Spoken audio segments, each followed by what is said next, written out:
N K सूद साहब, आपसे शुरुआत करते हुए, चूंकि मामला बेहद गंभीर है, अभी 26 जनवरी गुजरा नहीं था, एक बहुत बड़ी चुनौती हम सब ने देखी उस समय किस तरह से देश की सुरक्षा एजेंसियों के सामने लाल किले के खासतौर से मामले की बात आ जाती है, और उसके बाद 29 तारीख को इस तरह का ब्लास्ट हो जाना। मामला कितना ज्यादा गंभीर है और इसके पीछे की साजिश को आप किस तरह से देख रहे हैं? दो एजेंसियों ने जो जिम्मेदारी ली है, उनके दावे में कितना दम आपको दिखाई देता है, सिंह साहब?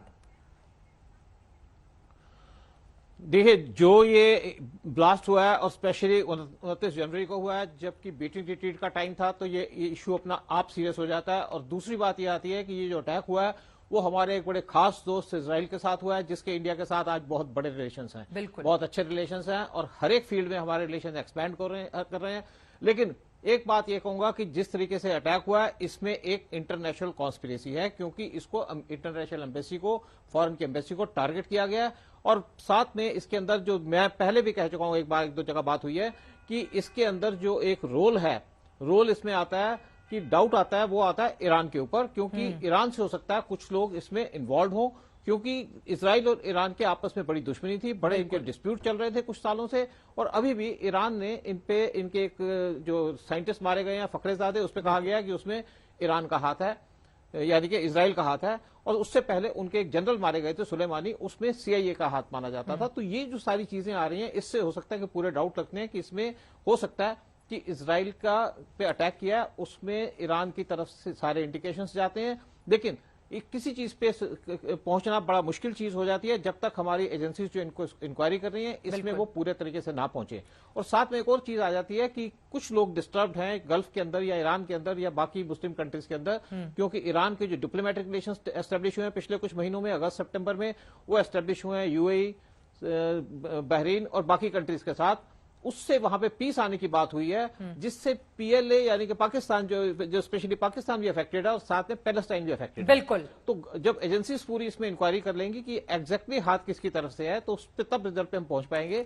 अभी कहना जरा मुश्किल है, लेकिन साथ एक बात जरूर है कि ये देश के दुश्मनों का काम है, और इनका काम आज जब हम कहने के तो बड़े आसान से कह सकते हैं कि पुलिस की नाकामी हो सकती है, इंटेलिजेंस की नाकामी है। मैं सोचता हूं ये कोई इंटेलिजेंस फेलियर नहीं है, एक ये इंसिडेंट है, और इसका फायदा तब उठाया कि एक तो हमारी पुलिस जो है पूरी इन्वॉल्व थी, जो हमारी 29 जनवरी की जो परेड चल रही थी, साथ में जो यहाँ पे हमारी पॉलिटिकल पार्टीज का रोल बड़ा सिग्निफिकेंट हो जाता है कि ये इन्होंने जो किसान रैली के नाम पे लोगों को डाइवर्ट करने की कोशिश की है, जिससे हमारी इंटेलिजेंस एजेंसीज और हमारी सिक्योरिटी की एजेंसीज की ध्यान बटा। और ये एक बड़ा इनका एक अनटॉलरेबल इनका एक्शन है हमारे पॉलिटिशियंस का। ये महत्वपूर्ण जानकारी आपने दी है साहब, लेकिन इसी के साथ आपने कहा है कि दरअसल इसको पुलिस की चूक या किसी भी एजेंसियों की चूक नहीं माना जाना चाहिए। लेकिन अगर मान लीजिए ये ब्लास्ट बड़ा हो जाता, अभी एक कम तीव्रता का था, लेकिन जिन गाड़ियों को क्षति पहुंची है, अगर ये जोरदार धमाका होता तो स्थिति क्या रहती, ये भी अपने आप में बड़ा सवाल है। इस सवाल के साथ मैं चर्चा के लिए आपके पास फौरन लौटूंगी, लेकिन नवनीत राजन बासा साहब, जो बातें सूद साहब ने कही, आप उनसे कितना इत्तेफाक रखते हैं? इसके साथ ही आज एनआईए की टीम भी लगातार मौके पर जाकर तफ्तीश कर रही है, एनआईए भी पूरे मामले को इन्वेस्टिगेट कर रही है। कुछ ही देर पहले अब से एनएसजी की टीम भी मौके पर पहुंची हुई थी।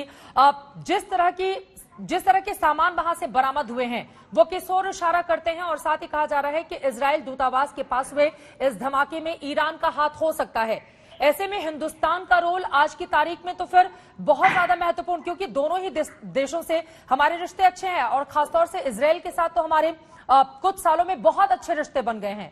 तो ऐसे में हिंदुस्तान की भूमिका यहां से किस ओर जाती हुई आपको नजर आ रही है, नवनीत साहब? देखिए, जैसे सूद साहब ने कहा, इसमें वास्तव में ही कोई इंटरनेशनल कॉन्स्पिरेसी है। ये लोकल लोगों का खाली काम नहीं है, उनको कहीं ना कहीं से मदद या कहीं ना कहीं से इशारा मिल रहा था, जिसके बिनिस्बत उन्होंने ये ब्लास्ट किया है। और उन्होंने ब्लास्ट को बहुत चुन के किया है, जबकि उनको मालूम था कि हमारी सुरक्षा एजेंसी बहुत सारे दूसरे कामों में लगी हैं, हमारे इंटेलिजेंस के जो लोग हैं वो दूसरे कामों में लगे हैं, जो दिल्ली के बॉर्डर्स में इस समय संतोष का वातावरण चल रहा है उसके अंदर मशगूल हैं। तो वो लोग शायद इतना ध्यान हर चीज पे नहीं दे पाएंगे। तो उस चीज का फायदा उठाते हुए उन्होंने इजराइल एम्बेसी के पास में ये जो इम्प्रोवाइज्ड एक्सप्लोसिव डिवाइस है उसको प्लांट कर दिया, और बिना किसी को खबर लगे। बिल्कुल। दूसरी, जहां तक इन्वेस्टिगेशन का सवाल है, अभी किसी भी निष्कर्ष पे पहुंचना गलत होगा। और ये जो एजेंसियां या जो संगठन दावा कर रहे हैं कि ये उन्होंने किया है, उनको हमें इंपॉर्टेंस देना है, लेकिन वो कोई फाइनल निष्कर्ष नहीं है। बिल्कुल। हो सकता है कि उसके द्वारा वो किसी हमको मिसलीड कर रहे हैं, हमारी इन्वेस्टिगेशन को मिसलीड कर रहे हैं, बिल्कुल। इसलिए हम किसी निष्कर्ष पे नहीं पहुंच सकते हैं और हमें हर पहलू का इन्वेस्टिगेशन करना है। और ये एक अच्छी बात है कि इस समय जो जांच एजेंसियां हैं, स्पेशल सेल दिल्ली पुलिस के, एनआईए, एनएसजी, वो सब मिल के इस इन्वेस्टिगेशन को अंजाम दे रहे हैं। एनएसजी का रोल इंपॉर्टेंट है क्योंकि उनके पास में एक्सपर्टीज है कि बम कैसे बनाया, वो एक्सप्लोसिव डिवाइस क्या था, उसमें क्या क्या लगा हुआ था, उसमें क्या कौन से केमिकल्स इन्वॉल्व थे, वो लोग अपना एक्सपर्ट ओपिनियन एनालिसिस करने के बाद दे पाएंगे। और अगर स्पेशल सेल से, क्योंकि अगर इसका इंटरनेशनल रेमिफिकेशन है तो ये इन्वेस्टिगेशन एनआईए को ट्रांसफर हो सकती है, तो इसलिए एनआईए के अधिकारी भी शुरू से इसके अंदर शामिल है, ताकि अगर देर समय में उनको इन्वेस्टिगेशन ट्रांसफर हो तो उनके ऑफिसर्स की इन्वॉल्वमेंट पहले से ही है, उनको ज्ञान होगा, उनका इन्वॉल्वमेंट होगा, तो इन्वेस्टिगेशन में मदद मिलेगी।